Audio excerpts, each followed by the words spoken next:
Hello everyone, स्वागत करती हूँ एक बार फिर से आपके अपने चैनल रूहल क्लासेस में। आज इस वीडियो में हम कुछ इम्पोर्टेंट पॉइंट्स करने वाले हैं एनिमल्स के बारे में। हम इससे पहले कई वीडियो कर चुके हैं ईवीएस की, जो कि सीटेट के लिए इम्पोर्टेंट है, और ये वीडियो भी बहुत ज़्यादा इम्पोर्टेंट रहने वाली हैं। Let's start the video. हाथी के बड़े बड़े कान उसके माथे या सिर पर हवा करने के लिए होते हैं ताकि उसका सिर ठंडा रहे। देखिए, एनिमल्स के बारे में है, यानी कि कई तरह के जो पशु हैं उनके बारे में बातें लिखी हुई हैं। तो ये पहला पॉइंट है वो हाथियों के बारे में है कि जो हाथी के बड़े बड़े कान होते हैं वो उसके माथे या सिर पर हवा करने के लिए होते हैं ताकि उससे उसके सिर को ठंड मिलती रहे। सेकंड पॉइंट, सांप के बाहरी कान नहीं होते, जमीन पर हुए कंपन को ही सांप सूंघ पाता है। देखिए, जो सांप होता है उसके बाहरी कान नहीं होते हैं।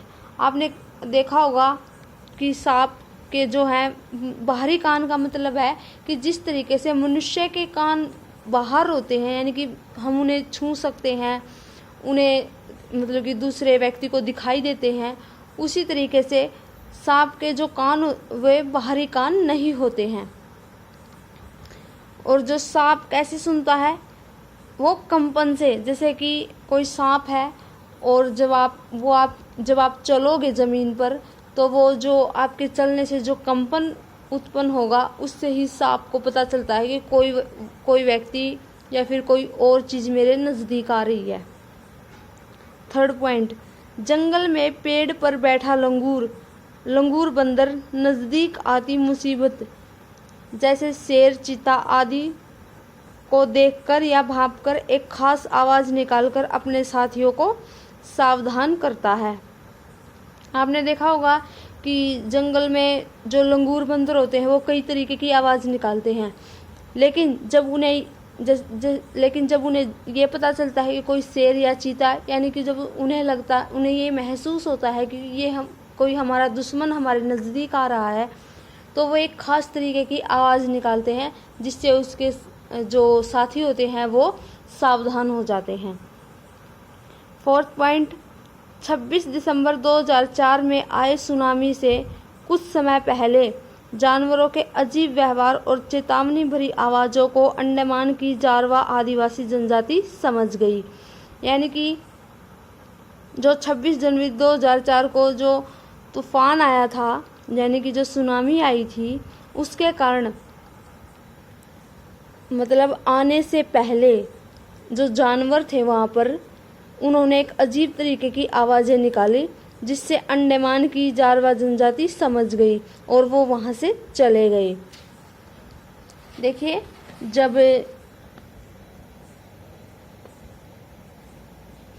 भूकंप आने पर जो तरंगे उठती हैं उन्हें सुनामी कहा जाता है। फिफ्थ पॉइंट, जारवा जनजाति की संख्या 500 है।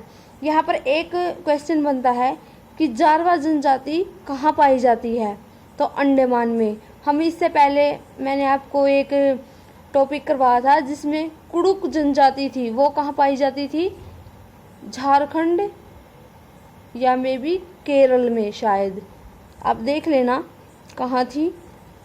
तो जारवा जनजाति जो है वो कहाँ पाई जाती है, अंडमान निकोबार में। अंडमान के सारे पेड़ काट दिए जाए तो यह द्वीप डूब जाएगा। अंडमान के बारे में एक फैक्ट है कि जो वहाँ पर जो पेड़ हैं अगर हम उन्हें काट दें तो यह डूब जाएगा। और जो अंडमान है वो भारत का सबसे बड़ा केंद्र शासित प्रदेश है। वहाँ की राजधानी क्या है, पोर्ट ब्लेयर, और वहाँ का क्षेत्रफल 8000 वर्ग किलोमीटर। सुनामी के कारण, नेक्स्ट पॉइंट देखते हैं, सुनामी के कारण भारत का दक्षिणतम बिंदु इंदिरा पॉइंट डूब गया। यानी कि जो इंदिरा पॉइंट है वो कहाँ पर है, ये अंडमान द्वीप समूह पर ही था, जो कि सुनामी के कारण डूब चुका है अब।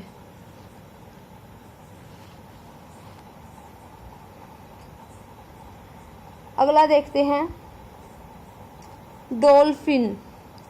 डॉल्फिन क्या है? ये एक मछली है।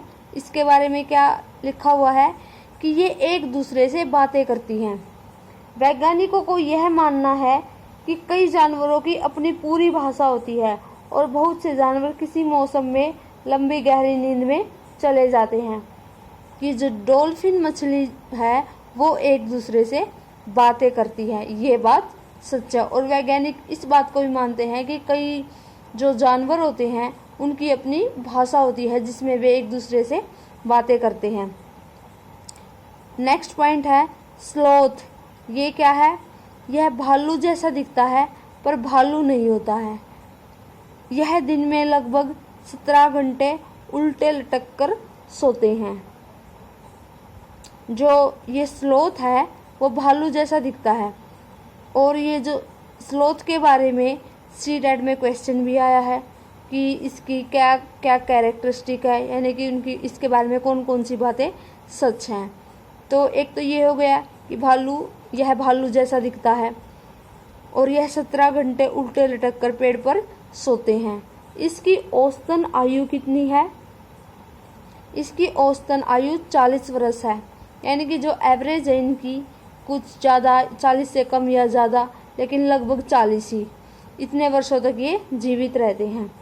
ये जिस पेड़ पर रहते हैं उसी पेड़ के पत्ते खाकर पलते हैं, यानी कि ये जिस पेड़ पर रहेंगे उसी पेड़ के पत्ते खाएंगे, इसलिए इन्हें कहीं और जाने की ज़रूरत नहीं होती। ये अपने जीवन में मात्र 8 पेड़ों पर घूमने की तकलीफ करते हैं कि जब तक ये जीवित रहेंगे सिर्फ 8 पेड़ों पर ही जाएंगे, लगभग 8, ना इससे ज़्यादा या 1-2 कम हो सकता है, लेकिन ज़्यादातर 8 पेड़ों पर ही जाते हैं।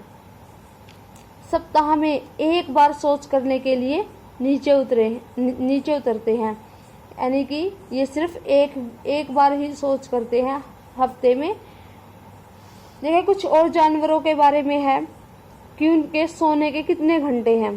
जैसे कि गाय सिर्फ 4 घंटे सोती है। अजगर वो 18 घंटे सोता है। जिराफ सिर्फ 2 घंटे। बिल्ली 12 घंटे।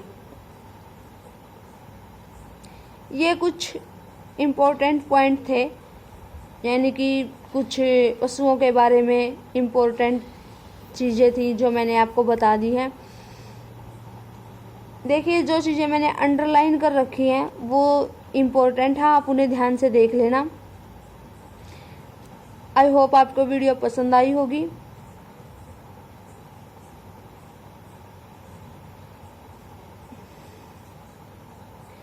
ठीक है गाइस, अगली वीडियो में मिलते हैं किसी और नए टॉपिक के साथ। तब तक keep learning and keep growing. Thank you.